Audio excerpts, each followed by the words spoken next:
وبقدرة القادر كيتولد لينا منه منخفض ضغط جوي آخر وكينقاطع عليه وكيتجه جهة سواحلنا الأطلسية. والأروع أن هذا المنخفض الجوي يتحول منخفض قطع. وبلا ما يدوخوكم المصطلحات، فكلمة قطع كتعني أن هذا المنخفض الجوي كيف ما كتشوفوا ولا محاط بقيم ضغط جوي مرتفعة من جميع الجهات، والتقطع وما بقى عنده ارتباط بحتى شي نظام ضغط جوي منخفض. المهم راه غير بالستة قدر المستطاع باش كلشي يفهم. واللي كيميز هذا النظام الجوي اللي كيتسمى كذلك النقطة الباردة هو أن تأثيراته كتبقى الأيام وكيعطي اشتواء معتبرة، اضطرابات جوية ملحوظة، ولكن مع هو مقطوع وفيه القطعة كيكون صعيب توقع بالضبط كيفاش يتحرك وفين يعطي الغيث وفين يهبط التبروري وسرعة الرياح وامتى يتقوى ويضعف.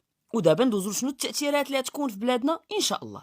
نبداو بالرياح وهبات الرياح، بحيث متوقع يوم السبت من بعد صلاة الظهر تتحرك رياح من الجنوب نحو الشمال في جل مناطقنا الشرقية والجنوب الشرقي، وفي الغالب تجلب معها الحرارة والعجاج والغبرة، وغادي تزيد تقوى عشية يوم الأحد وما غادي تكالما حتى اليوم الأحد بالليل.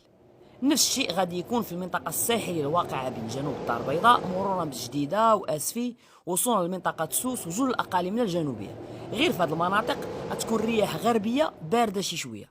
ندوزو دابا للغيث، وأولى الجبهات توصل طنجة بعد صلاة الظهر ديال يوم السبت مع تكون خلايا رعدية في نفس الوقت في المناطق الجبلية بالأطلس المتوسط، وبالضبط بين إيثران، صفرو، كيكو، بركين، ولاد علي ويوسف، وفي الريف الغربي بين بودينار ودريوش وبني بوعياش وكاسيطا والساكا، وفي الأطلس الكبير الشرقي شرق ميدلت. ومن بعد صلاة المغرب ديال يوم السبت وإلى صباح يوم الأحد إن شاء الله غادي تحرك شتيوة مخيرة في عدة مناطق من بلادنا، بداية من سوس واللي أنا فرحان ليهم بزاف، بالخصوص المناطق اللي بين أيتباها، تيزنيت، ماسا، أكادير، إيمي والدار ولا التايمة، اللي محتمل تنزل فيهم كميات غيث كبيرة. كل ما توغلات الجبهة شرقا جهة تارودانت غادي تضعف شي شويه. كذلك المناطق اللي جات في الاطلس الكبير الغربي، وهنا كندوي على المزي، اركانا، تيمز قاديوين، ايتحدو يوسف والقرى اللي في سفوح جبال سكساوه. كذلك جل المناطق الساحليه بين سميمو وانتم طالعين حتى الاسفي والوالديه. ومن بعد صلاه العشاء ديال يوم السبت غيكون غيث كيفرح الخاطر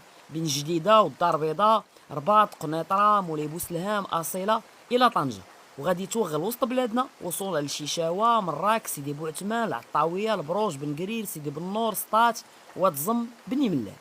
وقبل صلاه الفجر يوم الاحد غتكون شتيوه معتبره في جل المناطق الواقعه بين والماس، رماني، الخميسات، سيدي سليمان، مكناس، مولاي ادريس، زرهون، فاس، تاونات، تيسا، كتامه، بني بوفراح، تطوان، شاون، وزان.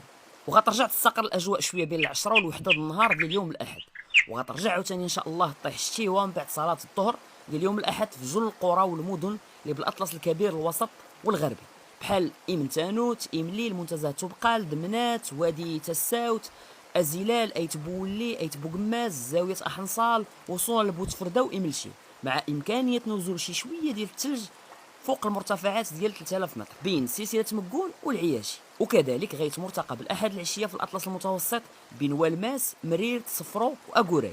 درجات الحرارة تعرف انخفاض ملحوظ في جل المناطق الشمالية الغربية والوسطى، ما عدا المناطق الشرقية اللي تبقى فيها درجة الحرارة مرتفعة.